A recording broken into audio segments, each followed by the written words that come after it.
In this video, I'm going to talk about divergence.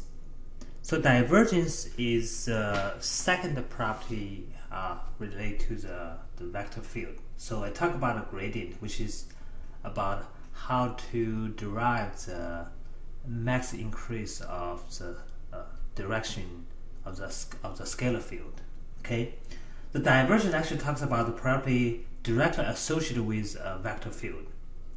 So if you remember, if I give you a vector field, which is sort of given, let's say it's only for the 2D. A vector field is defined by a vector which actually defines the specific vector for every point in the field. For example, this Vxy is 2D one with V1xy and V2xy. So this is actually put together define a vector associated with a point xy. So for any point, you actually can compute this vector. So roughly speaking, if I can sort of draw a field like this for a different vector field for a 2D space. Any point, I can compute a vector and draw the vector as a point. Okay. Of course, here each v1xy and v2xy, they are scalar values. So the divergence of the vector field is pretty straightforward. The computational wise, it's really straightforward. It's given by the partial of v1xy over x plus partial v2xy over y. So that's our gradient and the divergence. Sorry. So as a matter of fact, the first one is divergence along x-axis. You can say it's divergence along x-axis, and the second term is divergence along y-axis. So I will talk in a few minutes, maybe one or 2 minutes, about what this means physically in terms of divergence. Okay. Now let's talk about it computational wise. Okay. For example, if I give you a vector field which is given by v1xy, v2xy, and which is x and 0, right? And my divergence is partial v1 partial x, because partial v1xy is given by x, is partial x over partial x, right? So this is 1. Partial v2, because v2 is 0, so partial v2 over partial y is partial 0 of y, which is 0, so which gives us 1. So divergence, guys, is 1. Okay. We can also define the divergence for a 3D vector field or even 4D vector field if you have more variables. So for a 3D vector field of Vxyz, which is given by a vector composed of V1xyz, V2xyz, and V3xyz, in which V1, V2, V3 function, they are all scalars. As a divergence is defined as, so divergence notation wise given by div, and V of this vector field is divergence of field. The divergence of this 3D vector field is given by partial v1 xyz over partial x plus partial v2 xyz over partial y plus partial v3 xyz over partial z. Accordingly, this first term is divergence along x-axis, the second term is divergence along y-axis, and the third term is divergence along the z-axis. For example, if I have this vector field is given by 3D vector given by x squared plus y, 2y, 0, which is my 3D vector field. Apparently, you can here consider x squared y is v1 xyz, and 2y is v2 xyz, and 0 is v3 xyz. Okay, so the divergence of 3D vector field is given by partial v1, which is x squared y over partial x, plus partial v2, which is 2y, so the partial 2y over partial y, plus partial z0, the partial 0 over z, which is 0. So the gradient will be, as a divergence, will be 2xy plus 2. Okay, here's a little bit complicated one. Let's see, if I have vxyz is still a vector field which is given by cosine yi plus exyj plus z squared k. So you sort of consider this guy is v1 x y z. This guy is v2 x y z. So this guy is v3 x y z.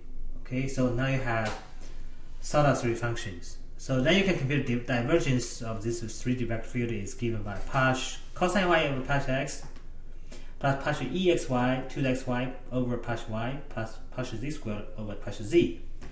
So the partial derivative, first one is 0 because you consider y to be constant when you take a partial derivative with respect to x. So similarly, you consider x to be constant, the partial derivative will be x exy, and partial z squared or partial z will be 2z. So that's my gradient, divergence. Okay. So as a matter of fact, at any point, once you figure out this divergence, for example, somehow over here, so actually compute a different divergence value at different point. Okay, for example, for this divergence, if for x is 2, y to this point, the divergence is 2xy plus 2, so you replace x by 2, y by 2, so divergence is 10. If x2 and y is negative 2, the divergence becomes negative 6. So what does it mean, right? So we need to sort of look at what is the physical meaning of the divergence. So if you look at, let me give you a simple example to look at this guy, this one. Let's take a look at this one. See why the divergence like that. What does it mean physically? Let's say my the vector is this vxy x0. So this is my so let's see. This is my. I'm going to draw this vxy, which is x0. Okay, let me draw that. See what divergence means. Okay. So here, let's start with, let's say this is my x, this is my y, okay? So here, when x is 0, my vector field is always 0. My vector is always 0 because it doesn't matter any point on y, because y doesn't matter. So you have vector is always 0, it's a single point because it doesn't go anywhere. It doesn't go either right or left. So when when x is 1, for example, this is 1, okay? So my vector will be always 1, 0 for any y. So for different y, it doesn't matter. So it's always going to point to this guy. So it's like this. Any point here, I'll draw this line. Okay, you always have a vector like this. So this is, let's say this is 2. So this 2 is all my vector along this line, right? Y it doesn't matter what y value we have. So it's always 2, 0. So it means I'm going to do it this way. Okay. This way. So on and so forth. Okay. So if we look at this one, the divergence divergence of this guy is given by 1. So the divergence, okay, divergence of my vxy is partial, because my v1 is x, right? v2 xy is 0. So partial v1 is partial x over partial x. Partial 0 over partial y, we give 1. The reason why is divergence. So the physical meaning is diverge. In other words, what this means, hey, it doesn't at any point the divergence is 1. What it means, for example, I put a very little tiny little piece right over here, for example. So any point, if my divergence if my vector field represents the velocity of the particle, you have many particles over here. So at any point, if the vector represents the velocity of the particle, right? You can see, hey, right over here is moving at a certain velocity, right? Okay. However, if it's moving to the right, because it's always moving to the right, if it's moving to the right, what it means at this point it's moving faster because the x value is larger. X value is larger, means your vector is higher, which means moving faster. You move faster. It's like, okay, right over here you're moving at speed is 1, but at here you're moving speed of 2. What this means, if I'm right over here at this point, so I have less point that can move to this point, this little area. But at this point, a lot of points will move far away because it can move much faster. So divergence means if I have more points moving to some points in the region, this little area become more or less, assuming that my vector field represents the velocity profile of the particles. Apparent divergence means you have less point over here because this point over the particle over here, the right hand side will move much faster away, but the left hand side from here they have less particle can move in, so that's why it's diverge. Okay, so basically speaking, if I keep a general sense, like in the left of this portion of this graph over here, so if your vector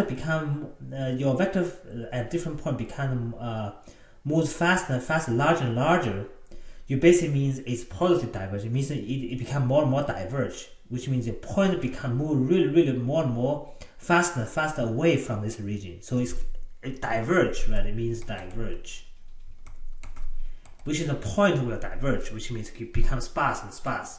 However, if the vector becomes like small, the vector becomes smaller, which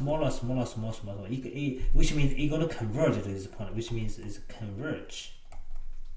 It's a converge, which means have a negative divergence. Okay, this is basically what it means in terms of physical meaning of this divergence. It has its pretty similar, like its name is pretty clear from it, from what it means. Divergent means you become more and more, you have less and less particles, right? So it becomes sparse, right? And while the convergence or negatively divergent means you converge, means the particle become denser. So this is what it means physically. Okay. So if I give example, say the vector field is somehow like this. They all coming from different points. They all come to one point, like a gravitational field, for example. The center of the field, for example, right here, x star, y star. This will always have negative gradient because every point it will converge. Every part will converge to that point. So because it converges, so this divergence is always negative. Okay. For example, the gravitational field will have all negative divergence along the center of the Earth because it's always going there, right? So my next question is: can we find a vector field with zero divergence everywhere? The answer to the question is yes, you can do that. So, for example, you can have a constant vector, right? For v, x, y, z, it's always constant, right? Because it doesn't change. According to the physical meaning, if it doesn't change, vector doesn't change, and at any point, there's no divergence and no convergence, of course, right?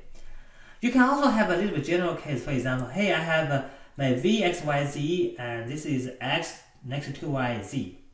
So the reason you can have zero divergence, it doesn't mean this guy you have zero divergence along x, y, and z.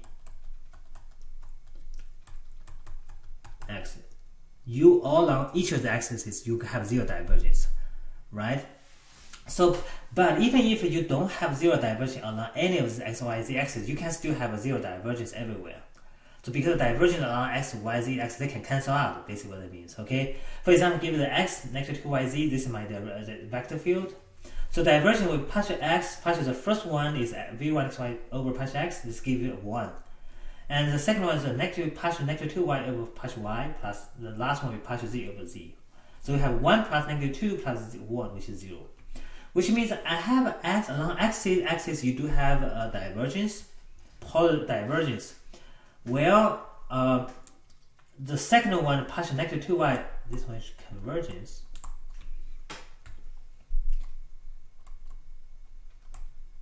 So I have convergence along y-axis, where I have divergence along z-axis, and the divergence and convergence they exactly cancel out. They have 0, 1. The last one is also the third one. For example, you also have zero divergence along x, y, x-axis, but you don't have a constant field. Basically, you don't have a constant field. Okay. So that's all I cover in the divergence for the divergence.